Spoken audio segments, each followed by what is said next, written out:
नमस्ते बच्चों, मैं गायत्री मेहता आज आपको हिंदी वर्णमाला का परिचय विस्तार से देना चाहती हूँ।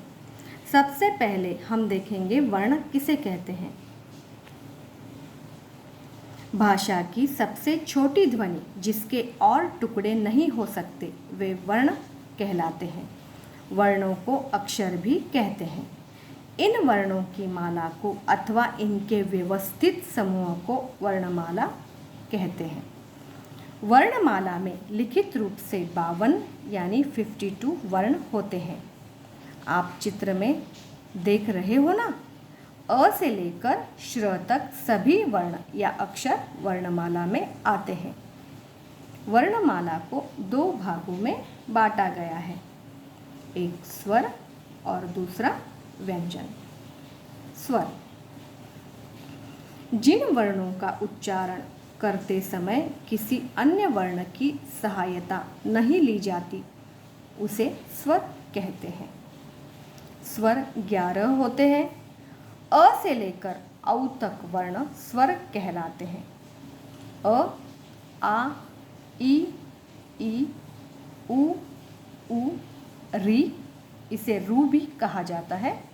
ए, ऐ, ओ, औ, यह 11 यानी 11 स्वर है। अम और अह, यह दो अयोगवाह कहलाते हैं। यह दोनों न तो स्वर में आते हैं न व्यंजन में। अम को अनुस्वार और अह को विसर्ग कहा जाता है।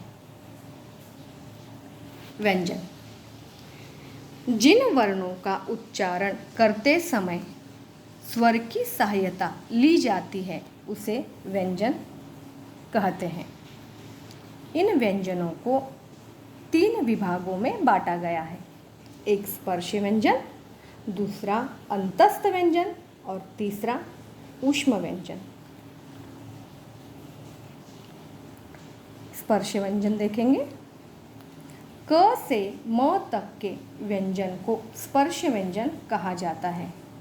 यह 25 है यानी 25 है। इनके उच्चारण करते समय जिह्वा यानी टंग मुख के किसी भाग को स्पर्श करती है तथा हवा कुछ क्षण के लिए रुककर झटके से बाहर निकलती है। उन्हें स्पर्श व्यंजन कहा जाता है। इन स्पर्श व्यंजनों को 5 वर्गों में बांटा गया है, क वर्ग, च वर्ग, ट वर्ग, त वर्ग और प वर्ग।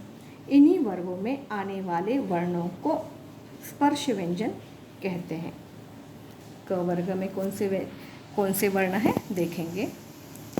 क, ख, ग, घ, ण।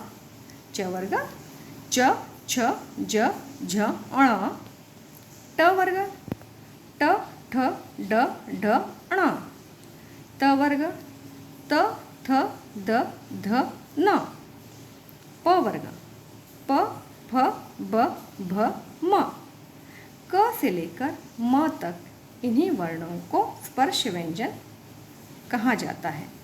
बच्चों, ट वर्ग में जो ड और ढ वर्ण है, मेरे राइट साइड देखो, यही वर्ण सेम है लेकिन यहाँ पे नीचे बिंदी लगाई गई है, इसलिए बिंदी लगने से उनका उच्चार अलग होता है, जैसे कि ढ, ण।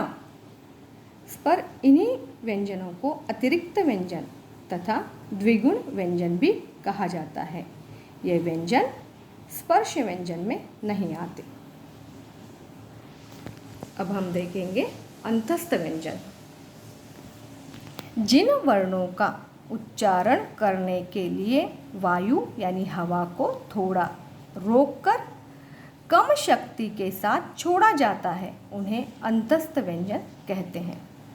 ये वर्ण स्वर तथा व्यंजनों के मध्यांत में स्थित है। इनकी संख्या 4 है, य, र, ल और व। यह अंतस्थ व्यंजन है। अब ऊष्म व्यंजन। जिन व्यंजनों का उच्चारण करते समय हवा मुंह में टकराकर ऊष्मा यानी गर्मी पैदा करती है उन्हें ऊष्म व्यंजन कहते हैं।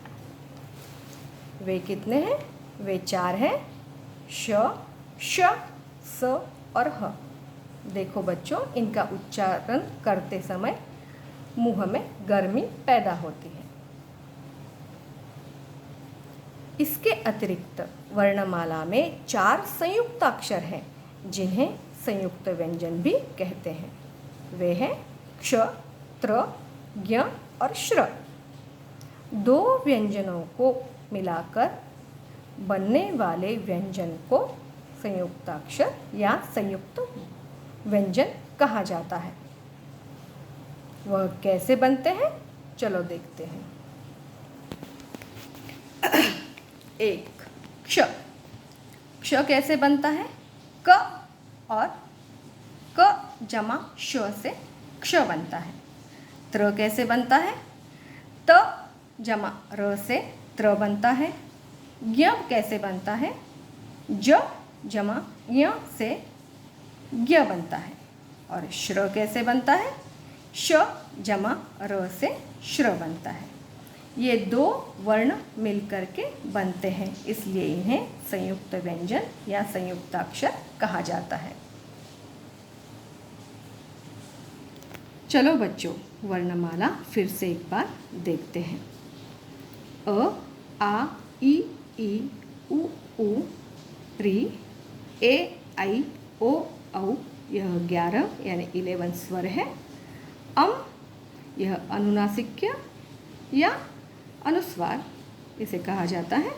और अह इसे विसर्ग कहा जाता है। ये 2 अयोगवाह है। क, ख, ग, घ, ण, च, छ, ज, झ, ण, ट, ठ, ड, ढ, ण, त, थ, द, ध, न, प, फ, ब, भ, म। यह 25 यानी 25 स्पर्श व्यंजन है। य, र, ल, व। यह 4 अंतस्थ व्यंजन है। श, श, स, ह। यह 4 ऊष्म व्यंजन है। क्ष, त्र, ज्ञ, स्र। यह 4 संयुक्ताक्षर या संयुक्त व्यंजन है। और ड और ढ यह द्विगुण या अतिरिक्त व्यंजन है। इन सभी वर्णों की संख्या मिलकर 52 यानी 52 होती है। इस तरह से वर्ण के व्यवस्थित समूह से वर्णमाला बनती है। धन्यवाद।